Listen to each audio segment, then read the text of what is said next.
people in the U.S., sadly, have no idea, most of them.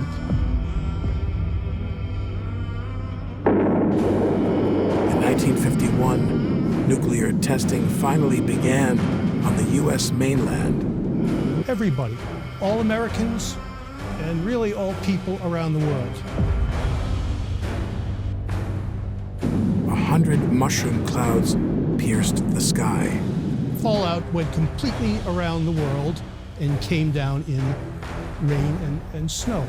Severe radioactive contamination followed. The United States government kept the earliest nuclear fallout studies top secret. The American public, whether they want to be or not, will be forever linked to the nuclear tests that occurred in the 1950s.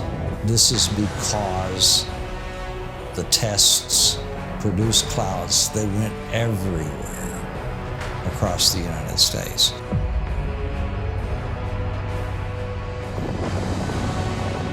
And nobody warned us. We never got a warning. Never got any warning. So the bombs that got us were the bombs of our own governments. It was a nuclear war.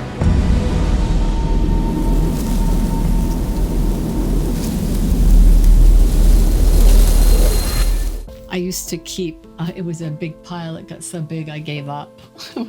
It was too depressing. Of those men that were at the herd that spring, all 8 of them have died with some form of cancer. So, and then I had a couple classmates in grade school that got sick, that died. But I will still keep fighting to my last breath until they are acknowledged for what they did and what they were exposed to. I think I have this enormous responsibility to do this work. The hardest part for me is to believe my own government killed my family.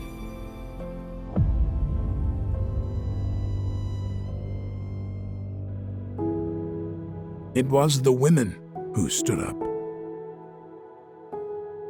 People were wondering how much strontium-90 is getting into infants' diets. The only way to stop radioactive contamination was to prove that children were being exposed to radiation. So initially, in 1959, they asked for baby teeth from within a 150-mile radius of the city of St. Louis.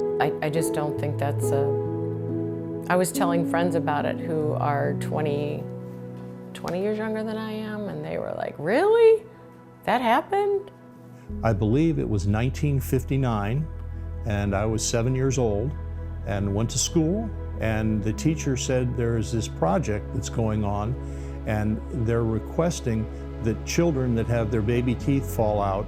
I only remember there was like a box, like a mailbox on the wall in the classroom. In my mind, the teeth went to the tooth fairy, and she did with them whatever she did. My mom would always send them in. And I can remember vividly the card that she filled out. She was concerned about, we kept hearing strontium-90. Well, my parents would have mailed it. Most mothers did. It was almost always the moms. Yeah, it would have been my mom. It's unique and cute, so anytime I open up that cabinet, I see it, and it makes me smile. So this is the original card and the original button from the project that I was sent in 1959. She has leukemia. Take her home and prepare for her to die. It was baby teeth that proved children's radiation exposure.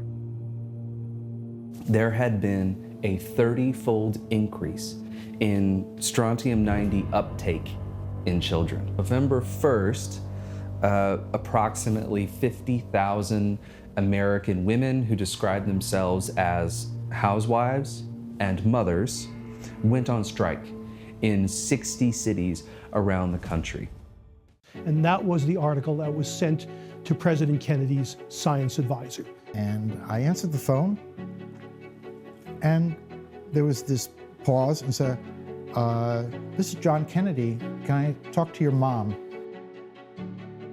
President John F. Kennedy declared a halt to atmospheric nuclear tests. However, it came from nuclear testing, but it didn't come primarily from Nevada. So that is a misconception.